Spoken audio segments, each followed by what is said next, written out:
GoPro Hero 9 Black。每年到了这个时间，我们就知道又会有一台新的 GoPro 来到市场上。那今年也没有例外，虽然疫情让 GoPro 并不好受，裁了很多人，但它还顺势来了。这就是 GoPro 最新最强的旗舰运动相机 Hero 9 Black。那我个人非常喜欢这类设备，它轻巧、易用耐操，你可以最大程度发挥你的创意。但是我的问题就是，这类产品真的需要每年来更新一次吗？各位如果有运动相机的话，你可以说一说你现在用的是哪一款、哪一代，有什么痛点？那我估计拥有最新款的人应该不会有很高的占比。这个问题先放一边 ，GoPro Hero 9今年也许确实会让一些人有换代的欲望，毕竟今年在外观上它总算有了大的改变，比如这块前置的彩色屏幕，还有这个在 Hero 7上可以拆除，在 Hero 8上不能，在 Hero 9上又重新可以拆除的镜头保护盖，以及它这个更大、更重的机身。这个Hero 9当然有我觉得好的点，尤其是它这次的画质，那我们都会讲。但实话实说，它也有这些让你会一下的这个地方所以这个视频你可以试着算一算你自己到底了几次这样能够比较量化的呈现你的感受不管怎么说，好，各位好，我是 Tim， 欢迎收看本期影视飓风，这是我们 GoPro Hero 9的上手。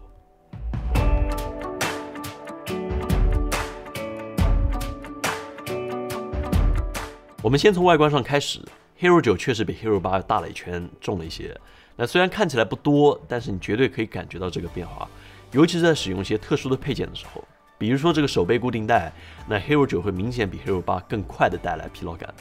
而且 Hero 8过去能用的配件，比如说漂浮手柄，还有防水壳，都已经不再通用，因为重量、体积都变了，你需要买专门为 Hero 9来设计的版本。那这更大的体积、重量，还有这些麻烦的事情，主要让它换来了2个东西，就是屏幕还有续航。那 GoPro 这次给 Hero 9换了一块更大的电池，那这也意味着过去 GoPro 的电池也将不再通用，你需要花钱去买新的这些更贵的电池。那相比之前1220毫安时的电池，现在 Hero 9增加到了1720毫安时。那 GoPro 官方说续航相比 Hero 8增加了30%左右。那假如在寒冷天气，续航甚至会好上40%到60%。那在实际使用中，我觉得感知还是比较明显的。就一块电池排停停，你可以使用3到4个小时，也就是说1天的游玩，你带3块左右的电池应该就足够了。那至于屏幕方面，现在 Hero 9有着 GoPro 系列最大的背屏，那实际上我是希望它能够再大一点的。你像这个屏幕还是有着停航母的边框，我其实还特地问了 GoPro 为什么还是有这么大的边框。那 GoPro 的答复是，如果我们做更窄的边框，屏幕就会更加容易碎，那就丧失了运动相机的属性。这个答案我个人不是特别满意，至少我不认为现在的这个设计就是最好的一个答案。但是更大的屏幕还是让现在 Hero 9操控起来更加舒服了这么一点那我知道其实大多数人也没有这么关心背面这个屏幕，更多的还是关心前面这个新的屏幕到底好不好。那至于这个屏幕的话那我要讲的就更多了。但在讲到它之前，我想先介绍一下 Hero 9的视频参数。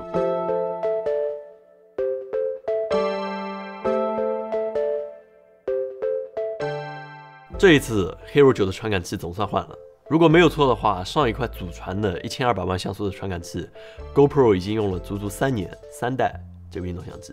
所以这次提升必须得大。那现在 Hero 9拥有2360万像素，能够拍摄视频规格也从 4K 上升到了 5K。那 5K 的分辨率比 4K 高了70%左右这个差距还是挺大的。那更高的分辨率我想不用多说，就画面解析力会更好，就哪怕你把一个 5K 的视频放到 1080p 的屏幕上来看，也应该会觉得画面看起来会更加锐、更加清楚一点。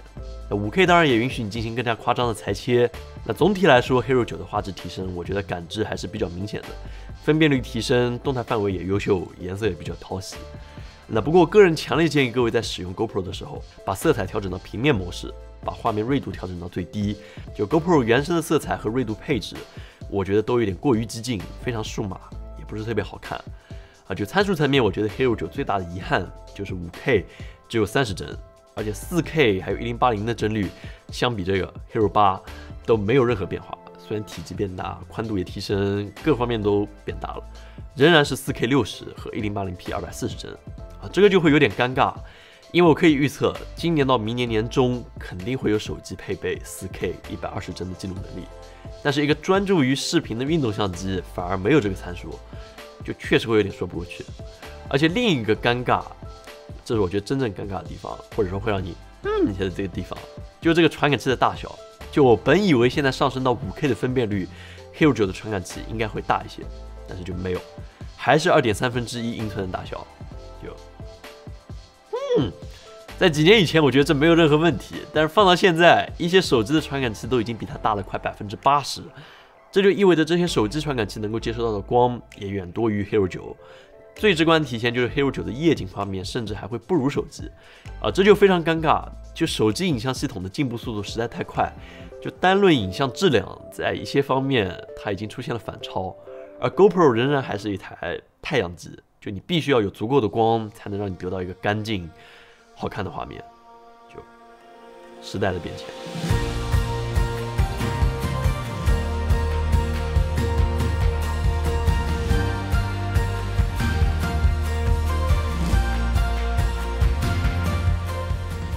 现在让我们再回到这块备受关注的前置屏幕，这个真正让我的地方就 Hero 9最终还是选择了和 Osmo Action 接近的方案，把正面的数字屏换成了一块不可以触摸高亮的彩屏。就这块屏幕本身我觉得挺好，就相当亮，在日光下你也能清楚的看到自己，你也有各种显示模式，就全屏16:9或者是只显示参数都可以，这没有毛病啊，对吧？逻辑上你应该可以用它来很好的构图、自拍、来拍 vlog， 应该都行。但是看看这个，这是当你在拍摄 5K 视频时候前置屏幕的样子。没错，就没办法，这块前置屏幕在拍摄视频时候的帧率甚至不到10帧，只有3到4帧，可以说是标准的 PPT 水平。言归正传，我在发现这个问题以后做了更多测试，结果是只要你把分辨率和帧率都降下来，比如说 4K 30，或者是 2.7K 30，或者 1080P 50，那前屏掉帧的问题就都可以得到缓解，但是还是没有这么顺畅所以我有理由猜测这是算力不足或者是软件优化欠缺导致的问题。那在进行了一些更加深度的挖掘之后，我们发现了一个有意思的地方，就是 GoPro Hero 9的处理器仍然是3年前 GoPro 6所使用的 GP1 芯片。虽然我没法确凿地说就是这块芯片限制了前屏的发挥，但拜托，目前这个情况，这块前屏真的不在我的接受范围内，我只能希望 GoPro 有可能够通过软件更新来改善这块屏幕的表现，就拜托。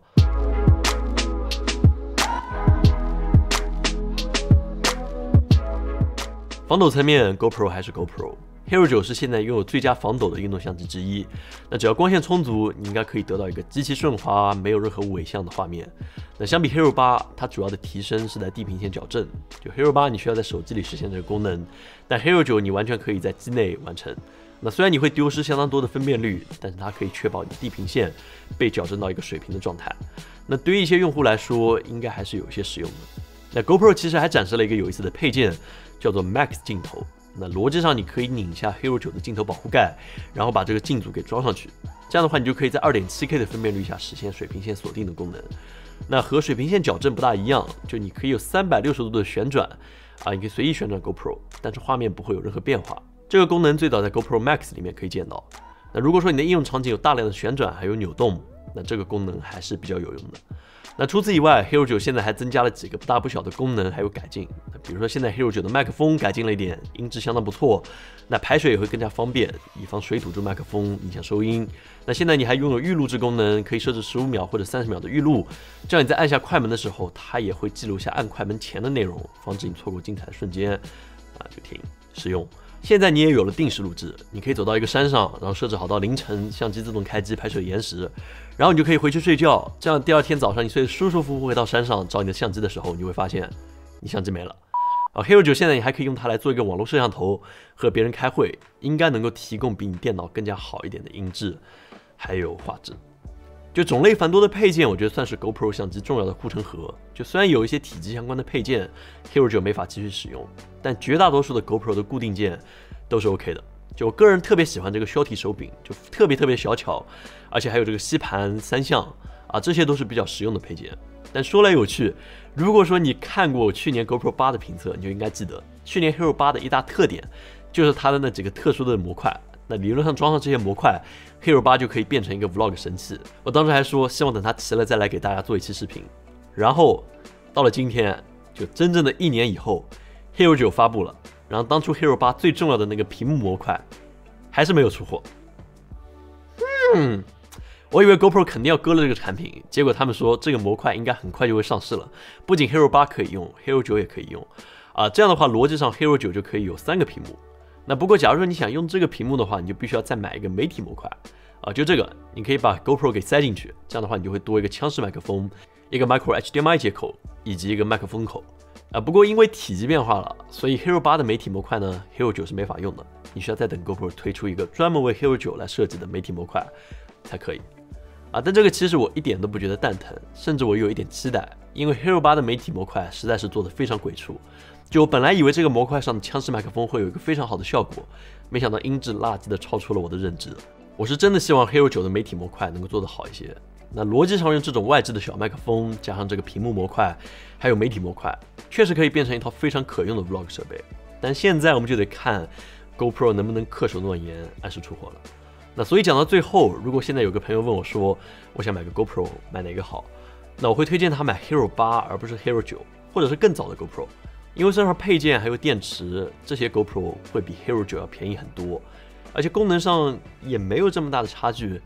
就无非现在给了你一个更大一点电池、屏幕、5K， 一些不是刚需的软件功能，还有一个会掉帧的正面屏幕，以及一个更大、更重的机身。这就是我非常尴尬的结论。就从我个人角度来看 ，GoPro 的市场反应速度确实不够快，错过了不少机会。就无论是无人机还是全景相机，都算是错过了。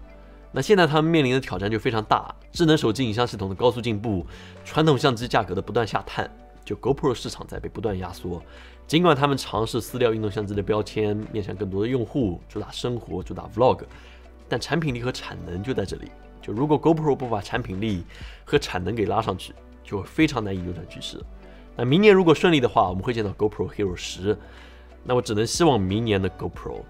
能给我们多带来一点惊喜。对，那 GoPro 10出货前，记得把这个屏幕给出货了。我其实还是非常想要这个屏幕的。对，所以这就是我们这期 GoPro Hero 9的上手。